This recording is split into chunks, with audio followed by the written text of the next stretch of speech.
السلام عليكم ورحمة الله وبركاته. سهل تكون في اللقاء شيخ الحسن السيسي بريزا وان ممبر غوفرنمان كونيني كوين دين دانغي حالي لنكي هو من نانجي كيبي كما كني نيغوم بورتوني بانا سوغات مغوبي نيغومي اهورتو اي هيكي ان شاء الله هورتو بيغا بكدابان وندي نيغومن خالني نيكي nahabe gai kati ala mara munya geli saham bangaya alla gara honne be do warja gandi wa munda ona masla odo mara munju ko mante mona na hakitadi ngom burtu maremu kato bice se hutu ni me kama ga wati be do wati be nu jano na se wat kun watu kama wati hana sirebe ashimunganya ogati sinsha anyun ki go bitene hankinga kutinanya akite selaren kobedi akite timalingedi kinga dartedi kinga usulai ewa kinga itunga na hubu watumbe asmu ngasre beni awi tampini mo gosre sensa guma watampini hanke awakutinai akorake awakagana awatto ngalay gunya murajike wabaka awi dogun mo gosre kinga na ganya na srebe ñugum purtu awa kenjar nati alla do non ta ko bi izini lay kala ñugo melni tege ko meyi akhore ni tuwanu ngatu ñugo men alla gara ñugo men tege na ñake be tuwanu ngatu mo gosri na on tarni do kem babundi o sehna hurtu ka kama aga kebe suruma kende nga halle sirebe ga angana tere honne anyungi ko bitene angana tere honne wala ando ucinetira wala anda gollinet nyata anyunki ko bitene ñugom purtu awakenka awaken jarna ti alla duwanta won ñugom purtu sirebe ga ganay nanti butti jangiro nyana nyam butte awatto ko jinya wutu alla gana duwante bi izini lay taala ñugom purtu angana dabar no gondi alla gana nyanda sabu sirenya ma alla grando sahaba gundi awa jare awaken kinay wala tugo nyambugo awa watni tugo mbugo am butenya alhamdulillah ni gom purtu khadi angana anga ken kawtuno bi iznillahi ta'ala ta alla dungan ta gonya ma alla grando sahaba gumde ni gom purtu no wayi abarkantenni sirebe no gon jangiron ta ko tanya anke no ke wakati su awan kutuna saba anya jolle nyana kenya ba an no ke afankana ba annan dudo hoto ñugom purtu anna mundo mare mo ñugom purtu awaken ci suruno adamare me o alla ñagana alla gana hamenya ngida akun ci ko montende bi iznillahi ta'ala mare mo kenda nga halle ñugom purtu ke anna ngana kita anna yana kam wodi akhayke anga jenana igona na lese anna jongini sirahunye manta hasini kiyede anna jongini sirahunye mangasa no wala bire no magariga kawa agana kawa dimma be akantenya heke keni sirahum ko kantenya agana kawa kebe haykene ke kundu wolin chappenya heke ugote sangarin chappe na goro na korti lilon tamanya agana kawa na rogollendi angana rogollendi ana wolin chappe ke anna ka hay anna da goro mo gosiri na da goro ma gramme baga maganya sappi dangi hakka alla kebe yigana agana nyaro estoman chukara menyi sirebe ken qawutu mo nganonya insha Allah estoma gume ankenta sapelo nay ankina duronya gollota anga toqam ko ken ke astaghfirullah tasho gume aro tasho gume ngana menyi gane tasho an qawanya gadina ka hu ngara ku jangiro benu ko ne asimunya ba ankenta sapero nay angana har sapelo na anga takandini hillo takandi bane anga sapelo no kinyi kiendi anga kemo no sape ganta kebe uronde anga kemo gono mesrebe galenga ne asim ba na ita duro goto anga sappe ke dabar kundu sogoba so anga na gire kati anga jiro na la khane na ni na mini anna kemo go 30 minutes no gonde maga 10 minutes maga yigande yiga wala erbane anga na katana hibe dabar kende anga na ira gata gari kiendi anna anyiga halle maga 10 minutes de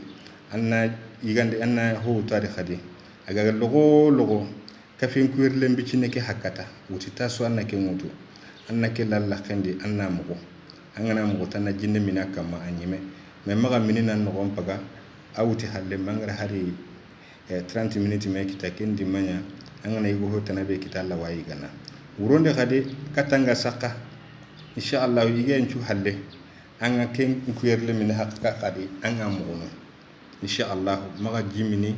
maga dangi angara minute angara yigati jibe ken dangi halle anna wuci nanya angana la hijinya wuron ku tende anna min anga mala hijinya khade anyame bi iznillahi ta'ala serebe gana angana duma kama asimugume Allah dumanta gondi ma Allah gara lafiya kina oda kamananya bagane butin jangiro ngora serebe ga kita khadi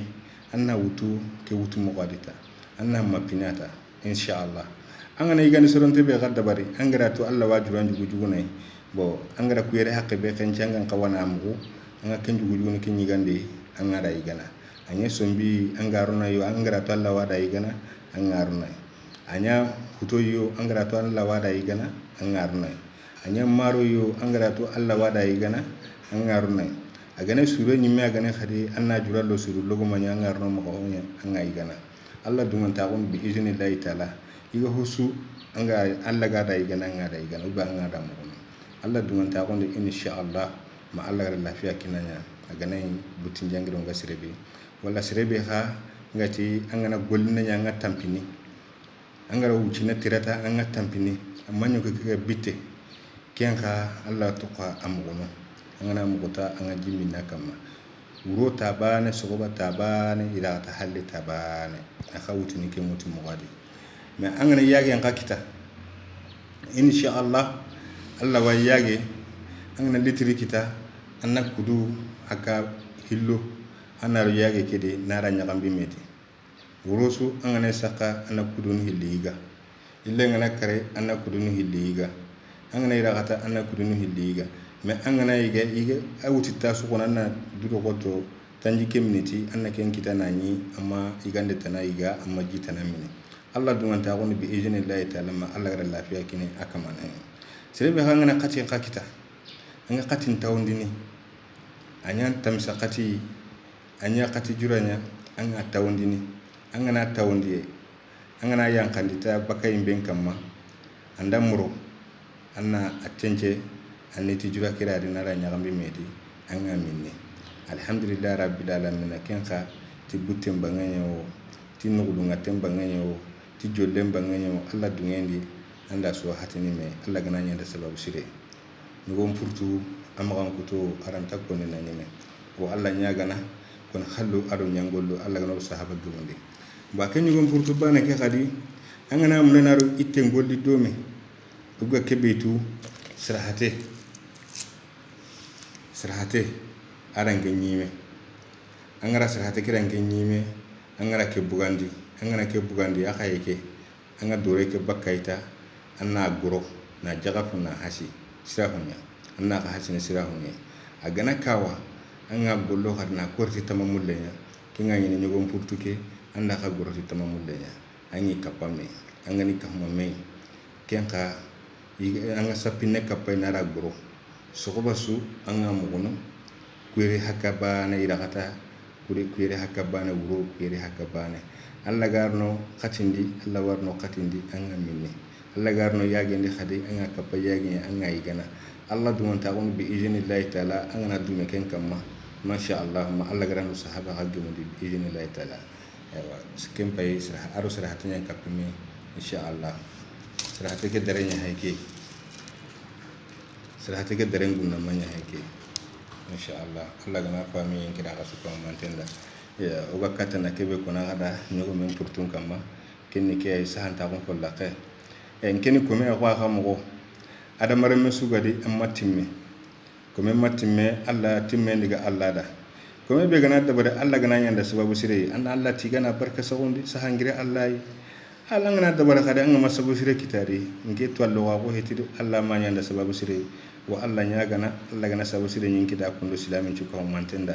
Allah gana wattu nyoda jaru wattu tesu angaduna lolo o Allah nyagana Allah gana sahakino da gai kono khallu no nyangollo Allah gana do sahaba gumundi yo ko meranta ko me jarna Allah ne jaranda nanya Allah gana sahakini oro wattu tonci on takuna na ite kamma on takuna na jangiro kamma nanti ngana ke dabare anta gilli Allah to ago ke Allah nda khari hoyi o sehnati Allah on to do walla Allah sigranya ko mesuda de insha Allah Allah gana kwa min kida kun do silamin ko mantenda wa sahan ta won fulla khasiya wala sana sise andan jama wa assalamu alaikum wa rahmatullahi wa barakatuh